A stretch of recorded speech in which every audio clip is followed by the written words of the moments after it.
All right, welcome to the weekly Soccer Pub edition of Bet the Edge. I'm Jay Croucher, about to be joined by Tom Rennie, lead commentator and editor at TalkSport, also host of the Grumpy Pundits on Sirius XM, and a West Ham tragic, which we'll try not to touch upon too much. And then we'll get some best bets at the end of the show. But let's welcome in Tom now. Tom, good to see you, mate. I got to say, your Twitter is one of my favorite follows, at Thomas J. Rennie. Love hearing your therapy about West Ham. It's magnificent, gives me great pleasure. Maybe it doesn't give you great pleasure. Before we jump into some of the markets, what are your big picture thoughts on West Ham season? Where are you at the moment? Oh, don't ask me things like that. I was in a good mood here. It's a lovely sunny day in London. I've had the morning off. I went for a run. Why are you asking me about West Ham? I mean, look, broadly, the season has been rotten. Like, rotten, awful season. One of the worst seasons West Ham have had since they were relegated with Avram Grant 10, 12 years ago. And in another season, I think 34 points at this stage might see them still in trouble, because there's a group of teams on 30 points who I don't think will get above 34 with 5 to go. I think they'll be safe, but they'll be safe having beaten no one of worth all season long. And the frustrating thing is that as a West Ham fan, you know you're not going to win almost anything in your career supporting the team. But we're in this Conference League, a competition specifically designed for rubbish teams to win a trophy.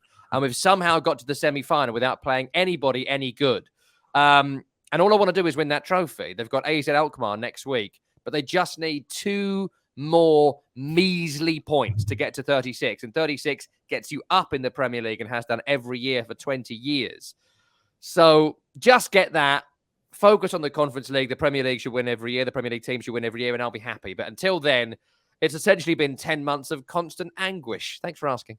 Yeah, I like Fiorentina to win the Conference League, by the way, Tom. Well, that's looked like the final for a long time, right? That's looked like the final. And I think that they're a really good team, scoring lots of goals. Yeah, Jovic up front looks like he's rejuvenated his career. That's great. But I think West Ham can beat Fiorentina as Fiorentina can beat West Ham. So it's going to be a great final if they get there. I just want to be safe.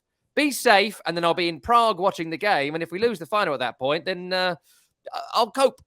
Yeah. Exactly. A lot of good drinking spots in Prague too, for you. All right, let's talk about a team that's not going to get relegated. That's Manchester City. Right now, they are favourites to win 3 different competitions, the Premier League, the FA Cup, and the Champions League. I think this is the best kind of iteration of Pep City, the most complete one. They just look like a Terminator T1000 outfit at the moment, just with that kind of defensive brawn to go with De Bruyne and Haaland and all their flashy superstars. Do you think they do the treble, or do you think that Madrid or Arsenal or United will get them? It's a fascinating question, isn't it? I think the Premier League is going to be one. So I think we can knock that off now. I can't see them being beaten by any of the teams that are left. Plus, I think Arsenal's run with Newcastle and Brighton to come, I think, in the next couple of games is going to be too difficult for them to maintain. So the Premier League is going to be one probably before the penultimate week of the season. I think they'll win the FA Cup as well. Because Manchester United are just not quite at the Man City level at this moment in time. I think Erling Haaland against a weaker Man United defence. I mean, most people watching that can see how that's going to work out. The Champions League is interesting. It's really interesting because I think they're in the final now, essentially. This is the 2 teams that should be in the final. This is the 2 teams that are the best 2 teams in the Champions League this season. If I was Milan or Inter, I'm delighted that I'm getting through to the final here, because the other 2 teams are significantly better. We could beat them on our day, but across 2 legs in a semi, I think it's not going to happen. In terms of squad quality, I'd pick Man City over Real Madrid. In terms of quality of centre forward, even though they have Karim Benzema, I'd still pick Manchester City because of the diabolical monster that is Erling Haaland. 34 goals in 30 league games, 50 in all competitions, 50 actual goals for one bloke. And the season's not even over. That is full-on insanity.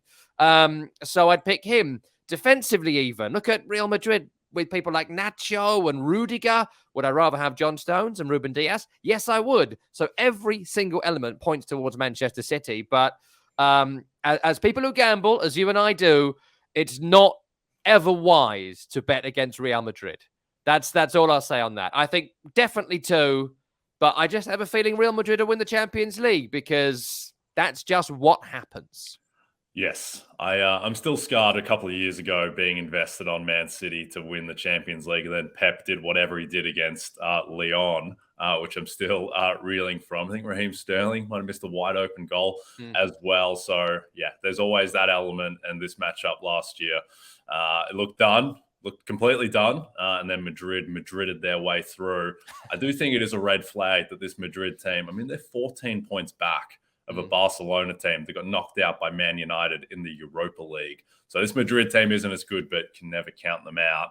A team that you can count out this year is Liverpool, who are sitting fifth. Really weird season for Liverpool. I mean, it looks like they're going to lock in the top six, and Newcastle and United, they're also effectively locked into the top six. So, I mean, what do you make of Liverpool at the moment, and who do you think is most likely to join them in the top six out of teams like Tottenham, Villa, and Brighton?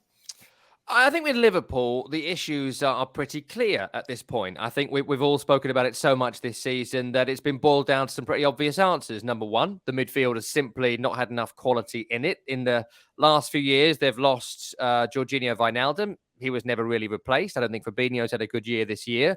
And I think there's players around Fabinho that have not been anywhere near the previous quality. Jordan Henderson gets slightly off the pace every single year. Naby Keita has never stepped up to that particular level of quality. Bajcetic and Elliott have done quite well. James Milner, I think, is 76 years old now. So there's all sorts of issues there. The midfield needed refreshing. They're two players short, box to box, high energy midfielders needed to be bought. For whatever reason, they couldn't buy players of the required quality. Maybe it's not having as much money as the sovereign wealth funds they compete against. Maybe it's bad scouting. Maybe they spent too much money on strikers. I'm not sure the reason, but the midfield has not been able to pull off the all-action heavy metal style that Jurgen Klopp requires. You add that to the fact that Virgil van Dijk has looked not as good as he used to be. Still not awful, but it's clear he's not the defender he was 2-3 seasons ago when he was one of the best players any of us have ever seen. His partners, Kanate, Matip, all been injured at spells this season. Joe Gomez continues to be good, then bad.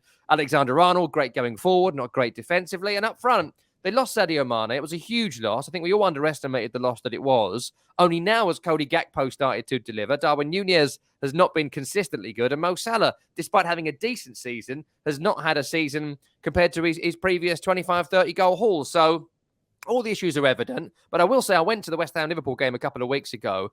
And they, on the down slope, on the final 10 games, Liverpool always find a way.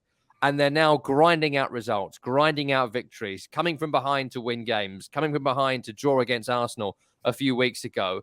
When they have a goal in front of them, when they can focus and be pointed towards something by Klopp, they always find a way to get results. So I think fifth is pretty much assured for them at this point. I think it's 56 points currently. I don't think they'll catch Manchester United because they need to lose 3 of the final 6 or 7. So that's not going to happen. I think it's 6 games left for Man U as we speak. Maybe they'll lose to Brighton. Maybe they'll draw against West Ham, but there's winnable games down there for Man United.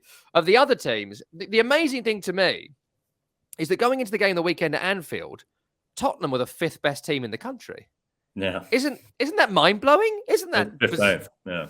It's incredible. Mm-hmm. And I can see why Tottenham fans are upset by the way this season has gone, but you don't have any real worries. You were the 5th best team in the country somehow this season. They have been awful to watch, utterly diabolical, no entertainment value, no quality. Beyond Harry Kane, no one has really had a spectacular season, and yet Antonio Conte, before going, managed to guide them to 5th. There was then the Conte meltdown. They then, for some reason, hired the janitor in Christian Stellini for 4 games, which was disastrous.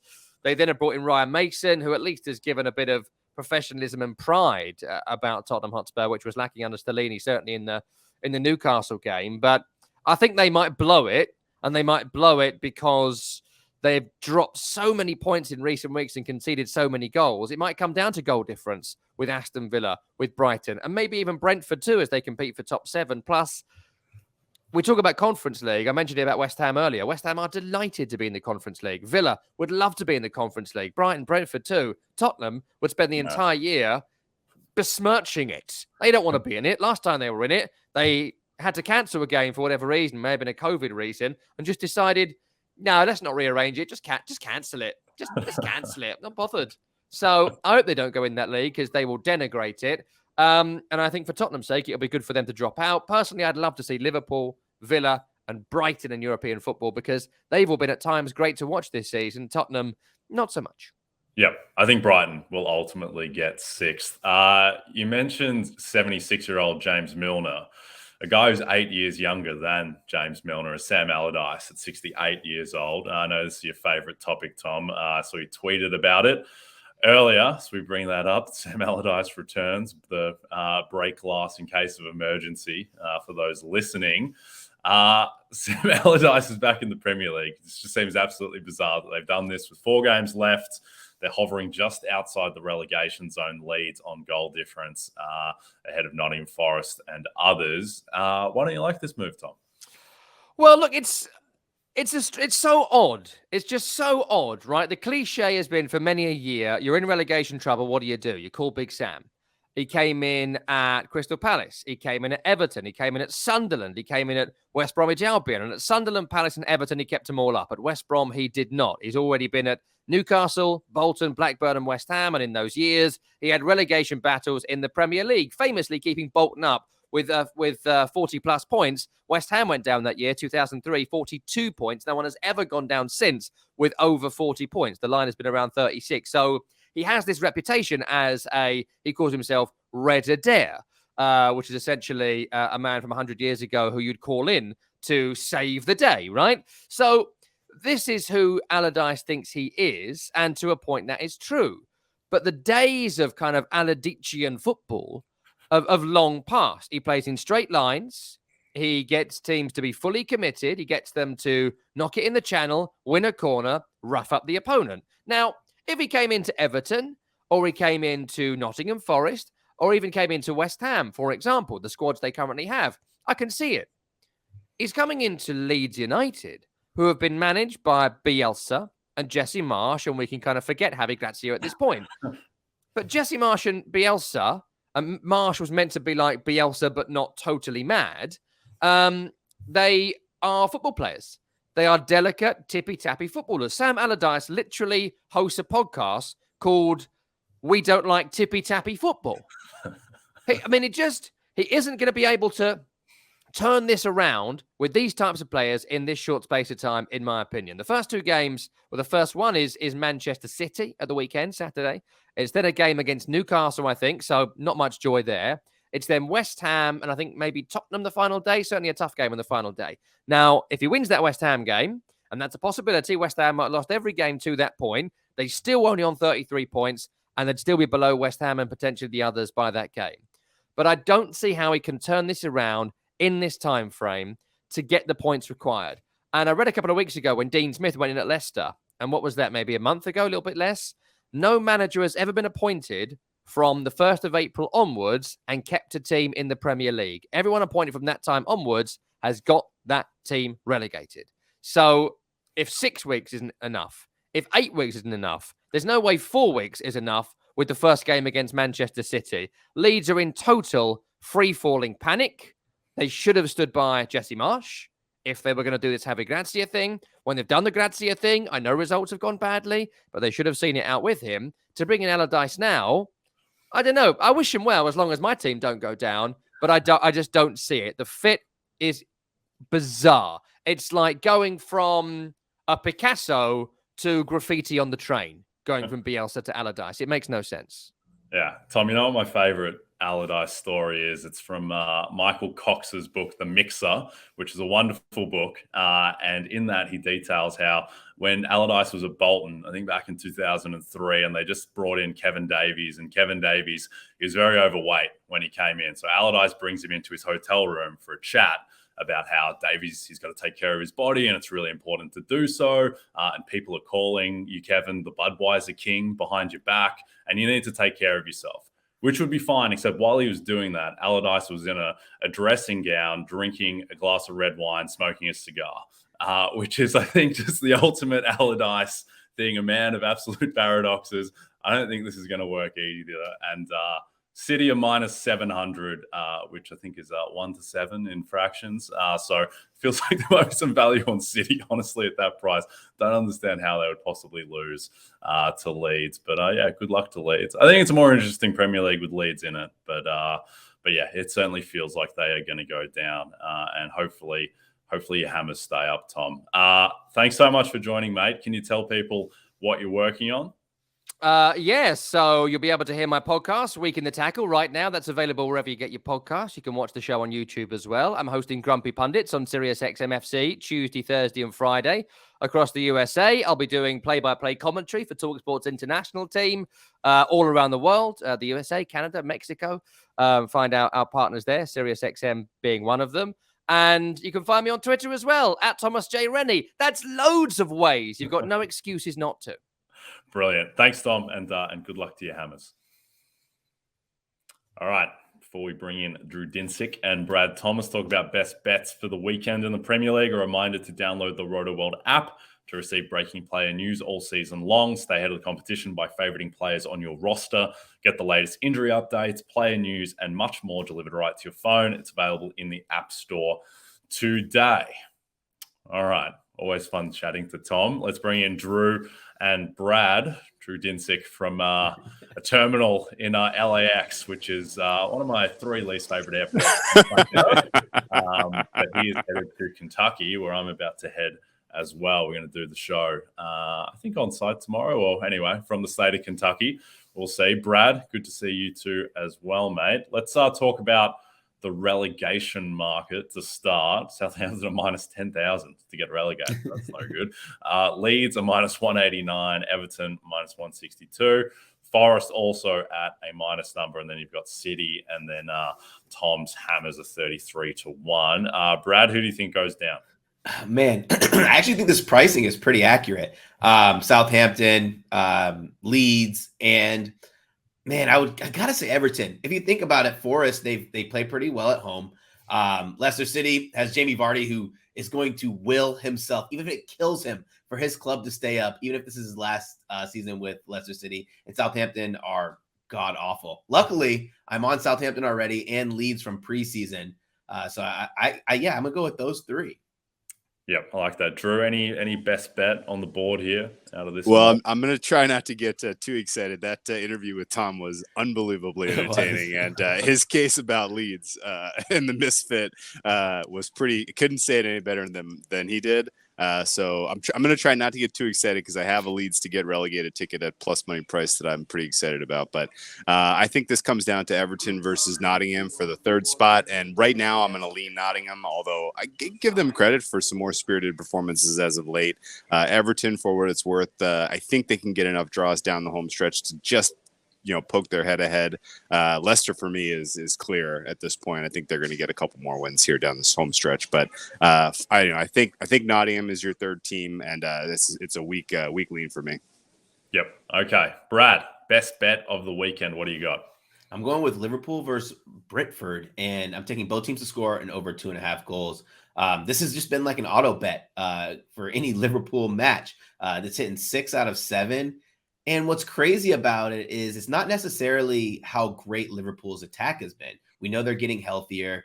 So now they have the full complement of Jota, Diaz, Nunez, Salah, Gakpo. It's actually how bad their back line has looked.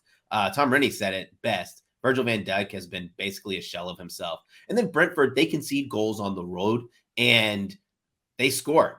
Ivan Toney has been great. He's a great spot taker, and they know how to score off set pieces. So I think the price is right there. It was a little close to plus money last night. I haven't checked it since, but I would still probably play it all the way up to minus 110. Okay. Yeah, Liverpool defense not what it was in previous years. Drew, I make it a similar price to Southampton to get relegated that Crystal Palace will be a part of your best bet.